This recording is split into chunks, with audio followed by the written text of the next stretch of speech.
Assalamualaikum warahmatullahi wabarakatuh. Selamat datang, selamat bergabung di StarKid, SMPN 1 Tarogong Kidul. Perkenalkan, saya Rani, salah satu pemateri di MPLS tahun ini. Kali ini saya akan menyampaikan materi tentang kesadaran berbangsa dan bernegara. Sudah siap untuk mengikuti materi ini? Jangan lupa siapkan alat tulis untuk mencatat ya, juga siapkan pertanyaan. Oke, kalau begitu kita langsung mulai saja ke materi. Kesadaran berbangsa dan bernegara. Mengingat kondisi kita sekarang merupakan salah satu indikator bahwa warga bangsa Indonesia di negeri ini telah mengalami penurunan kesadaran berbangsa dan bernegara.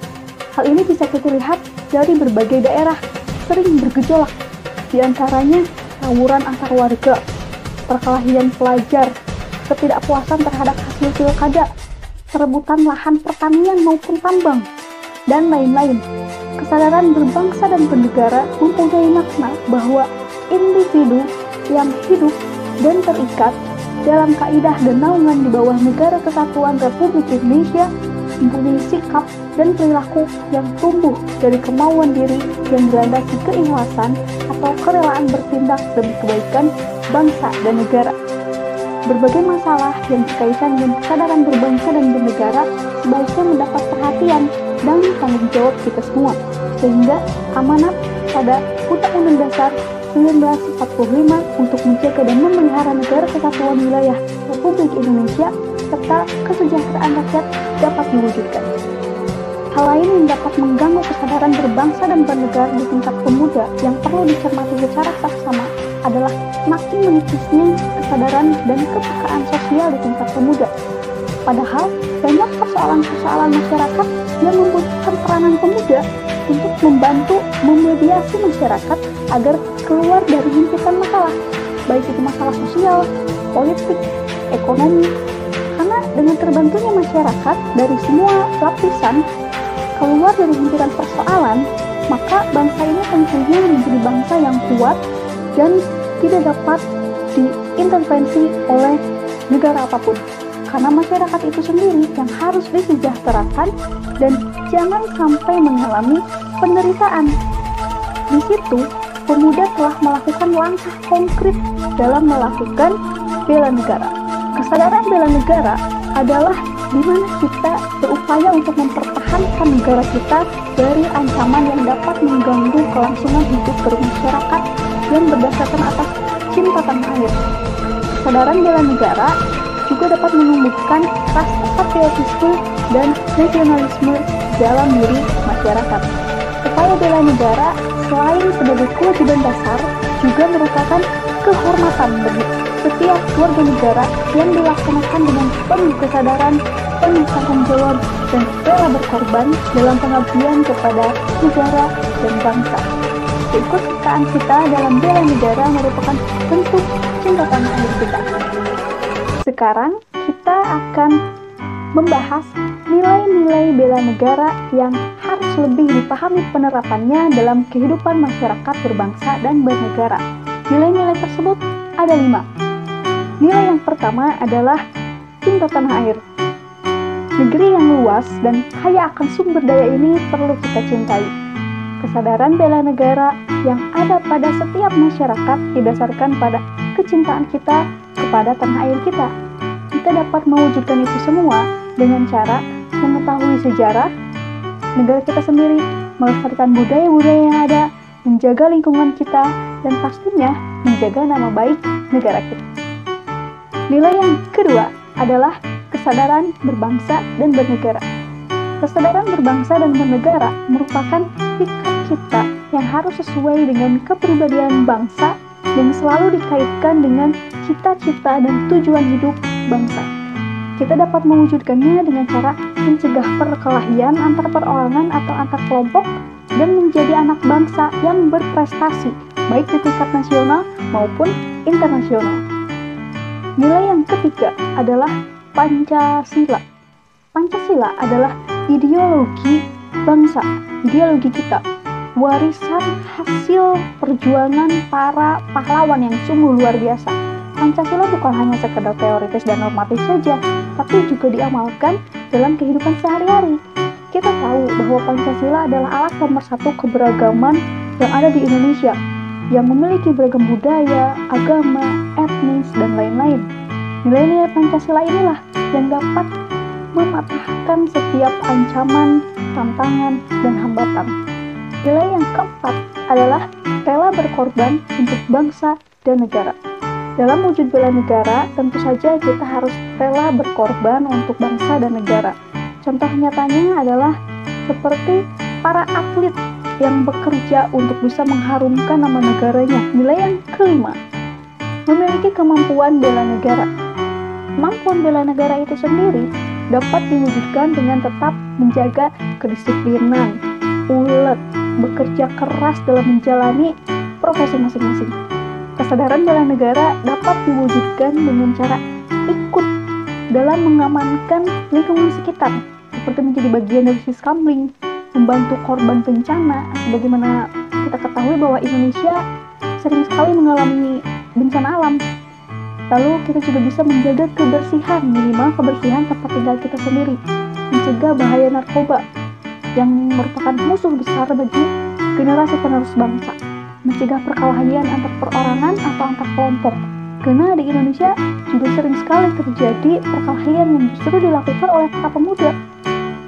Cinta produksi dalam negeri agar Indonesia tidak terus-menerus mengimpor barang dari luar negeri, melestarikan budaya Indonesia, dan tampil sebagai anak bangsa yang berprestasi, baik pada tingkat nasional maupun internasional.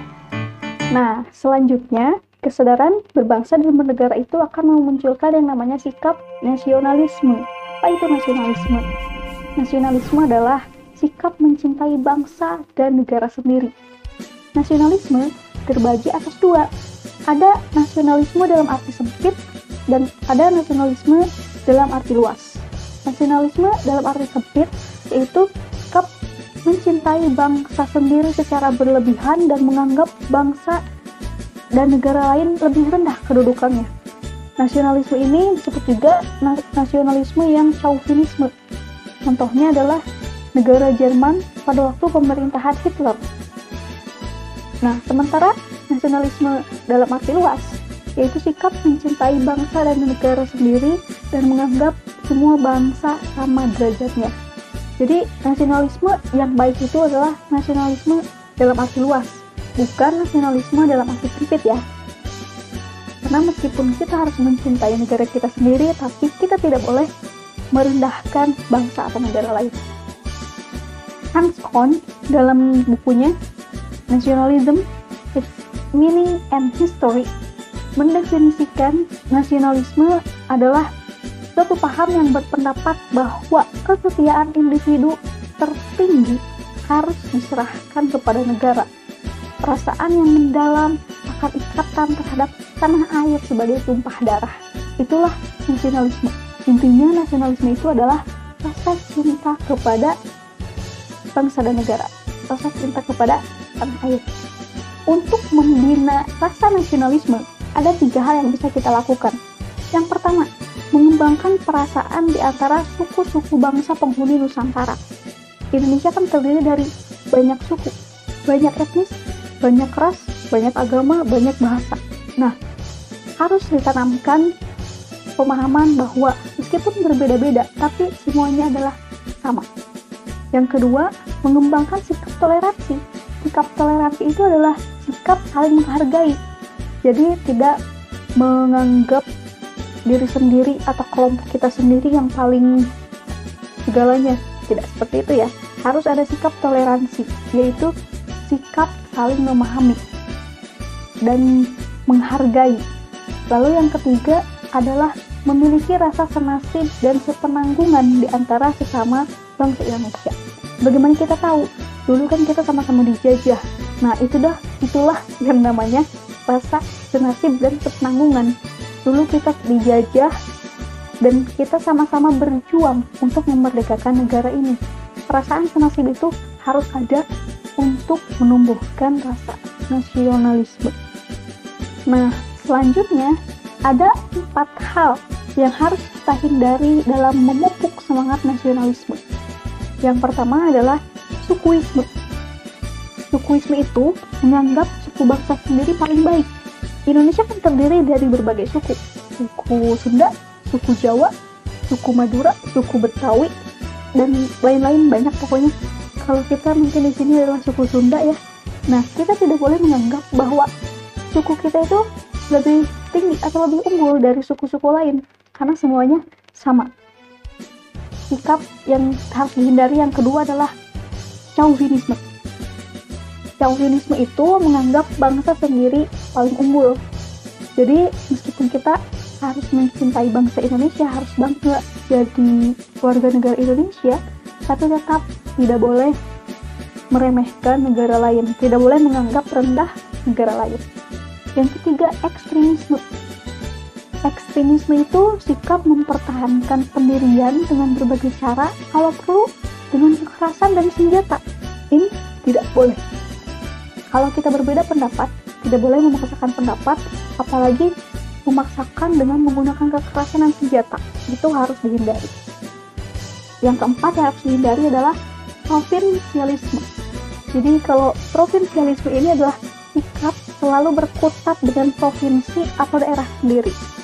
Contohnya kita kan ada di Provinsi Jawa Barat, kita terus-terusan membanggakan Jawa Barat dan ya menganggap rendah provinsi lain, itu juga tidak boleh. Nah, setelah kita membahas nasionalisme, sekarang kita akan membahas patriotisme. Sikap patriotisme bangsa Indonesia telah dimulai sejak zaman penjajahan, dengan banyaknya pahlawan-pahlawan yang gugur dalam rangka mengusir penjajah, seperti Sultan Hasanuddin dari Makassar, Pangeran Diponegoro dari Jawa Tengah, Cut Nyak dari Aceh, Tengku Umar juga dari Aceh, dan pahlawan-pahlawan lainnya. Sikap patriotisme memuncak setelah proklamasi kemerdekaan pada periode perjuangan fisik antara tahun 1945 sampai 1949, yaitu periode mempertahankan negara dari keinginan Belanda untuk merebut kembali, untuk menjajah kembali Indonesia. Sikap patriotisme adalah sikap sudi, sikap rela berkorban segala-galanya, termasuk nyawa sekalipun, untuk mempertahankan kejayaan negara. Sikap patriotisme ini memiliki beberapa ciri. Yang pertama, cinta tanah air. Yang kedua, rela berkorban untuk kepentingan bangsa dan negara. Yang ketiga, menempatkan persatuan dan kesatuan bangsa di atas kepentingan pribadi dan golongan. Yang keempat, berjiwa pembaharu. Jadi kita harus selalu memiliki ide-ide, gagasan-gagasan baru, inovasi-inovasi baru yang akan membawa negara kita ini menjadi lebih baik. Lalu yang kelima adalah tidak kenal menyerah dan putus asa. Seperti para pahlawan yang dulu juga tidak kenal menyerah, tidak pernah putus asa untuk memerdekakan Indonesia. Lalu, bagaimana implementasi sikap patriotisme dalam kehidupan sehari-hari? Ada beberapa. Yang pertama, dalam kehidupan keluarga, kita bisa melakukan beberapa hal seperti menyaksikan film perjuangan, membaca buku-buku bertema perjuangan, dan mengibarkan bendera merah putih pada hari-hari tertentu. Lalu kalau dalam kehidupan sekolah, kita melaksanakan upacara bendera, mengaitkan materi pelajaran dengan nilai-nilai perjuangan, belajar dengan sungguh-sungguh untuk kemajuan. Lalu dalam kehidupan masyarakat, kita bisa mengembangkan sikap kesetiakawanan, sikap toleransi di lingkungan kita. Kita juga harus memelihara kerukunan di antara sesama warga. Dan dalam kehidupan bernegara, kita bisa melakukan yang namanya meningkatkan persatuan dan kesatuan, melaksanakan Pancasila dan Undang-Undang Dasar 1945, mendukung kebijakan pemerintah yang pro terhadap rakyat, mengembangkan kegiatan usaha produktif, mencintai dan memakai produk dalam negeri, mematuhi peraturan hukum, tidak main hakim sendiri, dan menjunjung tinggi supremasi hukum, serta menjaga kelestarian lingkungan. Nah, itulah materi kesadaran berbangsa dan bernegara. Bagaimana? Sudah dipahami? Kalau misalkan ada yang kurang dipahami atau belum paham, silahkan dituliskan sebagai pertanyaan.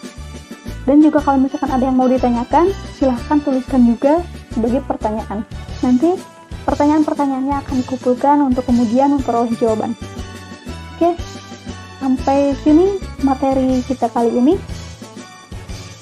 Tetap semangat belajar, tetap jaga kesehatan, selalu terapkan protokol kesehatan, tetap bahagia, dan sampai jumpa lagi di kesempatan berikutnya. Wassalamualaikum warahmatullahi wabarakatuh.